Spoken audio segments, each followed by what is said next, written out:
அந்த குழந்தைக்கு தெரியுமா நம்ம எதுக்கு செத்து போயிட்டோம்? அந்த குழந்தைக்கு தெரியுமா? அந்த குழந்தையுடைய பெண் உறுப்புல அவ்வளவு தையல் போட்டிருக்காங்க. அந்த குழந்தைக்கு தெரியுமா நம்ம கெடுக்கப்பட்டிருக்கோம்னு சொல்லிட்டு? இதெல்லாம் கண்டிப்பா சட்டம் நிறைவேற்றுறது ஒரு ஈஸியான விஷயம் தான். இது வந்து நம்ம தமிழ்நாட்டுல மரண தண்டனை, தூக்க தண்டனைன்றது ஒண்ணு இருந்தது. அதை எதுக்கு நிறுத்துனீங்க? அதை அமலுக்கு கொண்டு வாங்க. முடியாததெல்லாம் ஒண்ணும் கிடையாது. நாங்க வந்து தியாகிகளுக்கு வந்து மரண தண்டனை கொடுக்கணும்னு சொல்லல ஐயா. நம்ம தமிழ்நாட்டுல எத்தனையோ தியாகிகளுக்கு மரண தண்டனை கொடுத்திருக்காங்க, தூக்குல போட்டிருக்காங்க. பிரிட்டிஷ் காலத்துல எல்லாம் தூக்குல போட்டிருக்காங்க. நம்ம நாட்டுக்காக போராடினவங்களும் தூக்குல போட்டிருக்காங்க. இவனுங்க யாரு? இந்த நாய்ங்க ஐயா. இது நம்ம தமிழ்நாட்டுக்கு தேவையில்லாத நாய்ங்க. இதுங்களை தூக்குல போட்டா என்ன?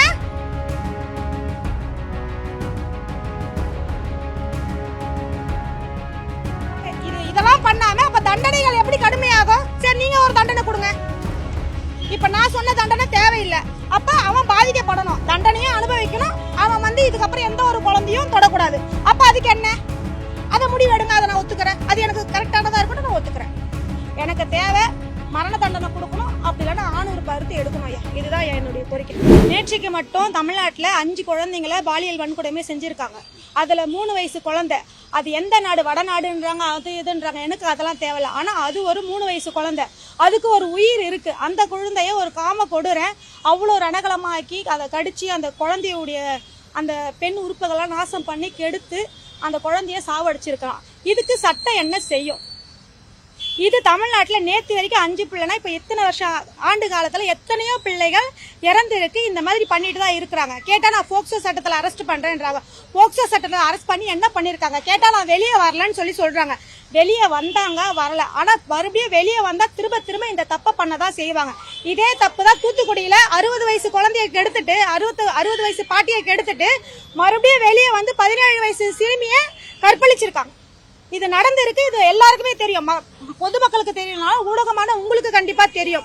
இதை மேலும் இன்னைக்கு வட மாநிலத்தில் கும்படிப்பூண்டியில எங்கேயோ நடந்த கதை இப்ப இங்கே நடந்திருக்கு. இப்ப என் வீட்டு பக்கத்துல நடந்திருக்கு. இப்ப நாளைக்கு என் பிள்ளைக்கு நடக்காதுன்றது என்ன இருக்கு?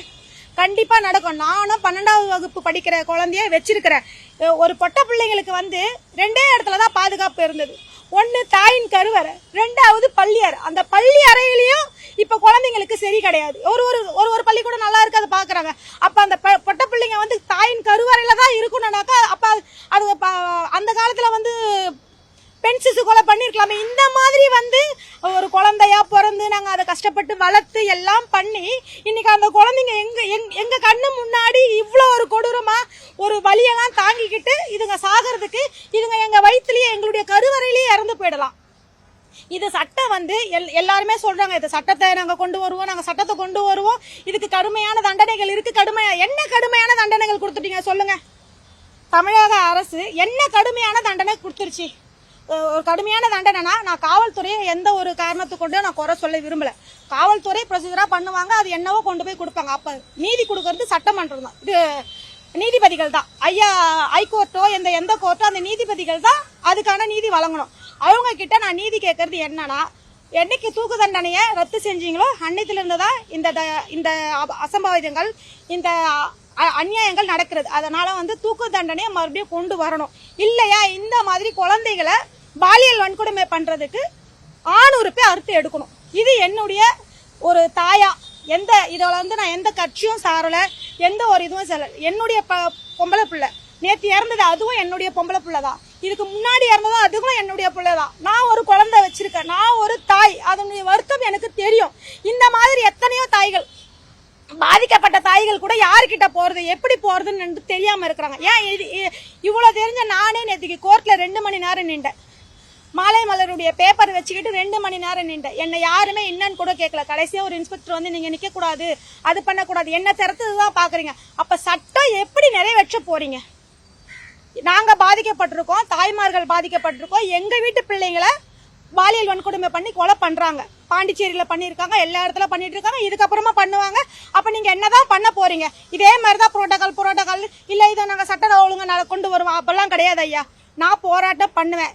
ஐயா கமிஷனர் கிட்ட நான் இந்த மனுவை கொடுப்பேன். எனக்கு வந்து என்ன போராட்டம்னா வந்து அம்பேத்கர் நினைவு மண்டபம், அதாவது இதுல இருக்கு பட்டினப்பாக்கத்துல, அதுக்கு நான் உண்ணாவிரத போராட்டம் இருக்கிறதுக்காக எனக்கு பர்மிஷன் கொடுக்கணும்னு சொல்லிட்டு நான் இங்கே இது கொடுக்க வந்திருக்கேன்.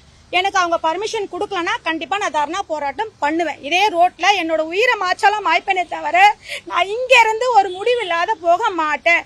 எனக்கு உண்ணாவிரத போராட்டத்துக்கு பர்மிஷன் கொடுக்கணும். இதை கொடுக்கலன்னா கண்டிப்பா இங்க இந்த சட்டத்தை கொண்டு வரணும் ஐயா. ஒண்ணு மரண தண்டனை விதிக்கணும், இல்லைன்னா 600 ரூபாய் அறுக்கணும் ஐயா. இது என்னுடைய கோரிக்கைகள் மட்டும் இல்லையா, தமிழ்நாட்டில் உள்ள எல்லா தாய்மார்களின் கோரிக்கையும் இதுதான் ஐயா. இது உங்களுக்கானதும் தான். இது என்னுடைய பிள்ளைக்காக மட்டும் இல்ல, தமிழ்நாட்டில் உள்ள எல்லா பட்ட பிள்ளைகளுக்காகவும். ஒரு காவல்துறை பெண் போக முடியுதா ஐயா? கரெக்டா? காவல்துறைக்குமே இருக்கு, அவங்களுக்கும் சேர்த்துதான். இது எனக்காக மட்டுமோ என் பிள்ளைகளுக்காக மட்டுமோ கிடையாது. நான் ஒரு கடை வச்சிருக்கேன், நான் எத்தனை மணிக்கு போவேன்றதுல பக்கத்து வீட்டுல ஆண்கள் இருக்காங்கல்ல, நாளைக்கு என் பிள்ளைக்கு என்ன நடக்குமோ என்னால பயந்துட்டுலாம் இருக்க முடியாது. நீங்க சட்டத்தை கடுமைப்படுத்துங்க. சட்டத்தை கடுமைப்படுத்தினால் மட்டும்தான் இந்த குற்றங்கள் குறையும். நீங்க சட்டத்தை நம்ம போலாம் வந்துடலாம். அங்க என்ன வாரத்துல சிக்கன் பிரியாணி தராங்களா, அப்புறம் சிக்கன் குழம்பு தராங்களா? அப்ப எல்லாமே அது ஒரு இது தானே. ஒரு ஆம்பளை செக்ஸுவலா என்ன பண்ணாலும் ஒரு ஆம்பளையால பண்ணிக்க முடியும் ஐயா. ஆனா அவனுக்கு அந்த ஆணூறுப்பு இருந்தாதான் பண்ண முடியும். அந்த ஆணூறுப்பை எடுத்துட்டா அதோட அவன் யோசிக்க மாட்டான். என்னுடைய கோரிக்கைகள் அதுதான் ஐயா. ஒண்ணு மரண தண்டனை கொடுக்கணும், இல்லைன்னா 600 ரூபாய் அறுத்து எடுக்கணும். நான் எல்லாத்துக்குமே எல்லாம் கேட்கல. இந்த மாதிரி 3 வயசு பிள்ளைங்களை, என் பிள்ளைங்களை எவன் தொடரானோ அவனுடைய 600 ரூபாய் அறுத்து எடுக்கணும். இதுதான் என்னுடைய கோரிக்கை ஐயா. நன்றி, வணக்கம். என்னுடைய பேர் கலையரசி, திருவான்மியூர். எந்த பொறுப்புலையும் கிடையாது. நாம் தமிழர் கட்சியில இருக்க, நான் கட்சி சார்ந்து வரல. தயவு செய்து இதில் கட்சி கொண்டு வந்தீங்கன்னா எந்த ஒரு தாயாகவும் இங்க வந்து போராட முடியாது. நான் அந்த கட்சியில இருக்கேன், நான் வரமாட்டேன், இவங்க இந்த கட்சிக்காரங்க, கட்சியே இது கிடையவே கிடையாது. நான் ஒரு தாயா இங்க வந்து ஒரு ஆளா நிக்கிறேன். நேத்தும் நான் ஒரு ஆளா தான் போராடினேன், நான் இன்னைக்கும் ஒரு ஆளா தான் போடுவேன். நாளைக்கு உண்ணாவிரத போராட்டத்திலயும் நான் யாருக்கும் எந்த தொல்லையும் கொடுக்க மாட்டேன். தயவு செய்து காவல்துறைக்கு நான் எதனா உங்களுக்கு கஷ்டம் கொடுத்தா என்ன மன்னிச்சுக்கங்க. நீங்க வந்து உங்க வீட்டு பிள்ளைங்களுக்காக போராட முடியாது, நான் போராடுறேன். அதுக்கு கொஞ்சம் ஒத்துழைப்பு கொடுங்க. நேற்றுக்கு அந்த குழந்தைய பார்க்கங்கொள்ள இதெல்லாம் அப்படியே செதஞ்சு போய் கிடக்கு. அந்த குழந்தைக்கு தெரியுமா நம்ம எதுக்கு செத்து போயிட்டோம்? அந்த குழந்தைக்கு தெரியுமா? அந்த குழந்தையுடைய பெண் உறுப்புல அவ்வளவு தையல் போட்டிருக்காங்க. அந்த குழந்தைக்கு தெரியுமா நம்ம கெடுக்கப்பட்டிருக்கோம்னு சொல்லிட்டு? இதெல்லாம் கண்டிப்பா சட்டம் நிறைவேற்றுறது ஒரு ஈஸியான விஷயம் தான். இது வந்து நம்ம தமிழ்நாட்டுல மரண தண்டனை, தூக்கு தண்டனைன்றது ஒண்ணு இருந்தது. அதை எதுக்கு நிறுத்துனீங்க? அதை அமலுக்கு கொண்டு வாங்க. முடியாததெல்லாம் ஒன்றும் கிடையாது. நாங்க வந்து தியாகிகளுக்கு மரண தண்டனை கொடுக்கணும்னு சொல்லல ஐயா. நம்ம தமிழ்நாட்டுல எத்தனையோ தியாகிகளுக்கு மரண தண்டனை கொடுத்திருக்காங்க, தூக்குல போட்டிருக்காங்க. பிரிட்டிஷ் காலத்துல எல்லாம் தூக்குல போட்டிருக்காங்க. நம்ம நாட்டுக்காக போராடினவங்க எல்லாம் தூக்குல போட்டிருக்காங்க. இவனுங்க யாரு? இந்த நாய்ங்க ஐயா. இது நம்ம தமிழ்நாட்டுக்கு தேவையில்லாத நாய்ங்க. இதுங்களை தூக்குல போட்டா என்ன? சரி, உங்களுக்கு தூக்குல போறதுதான் சட்டம் இடம் கொடுக்கல, 600 பார்த்து எடுங்க.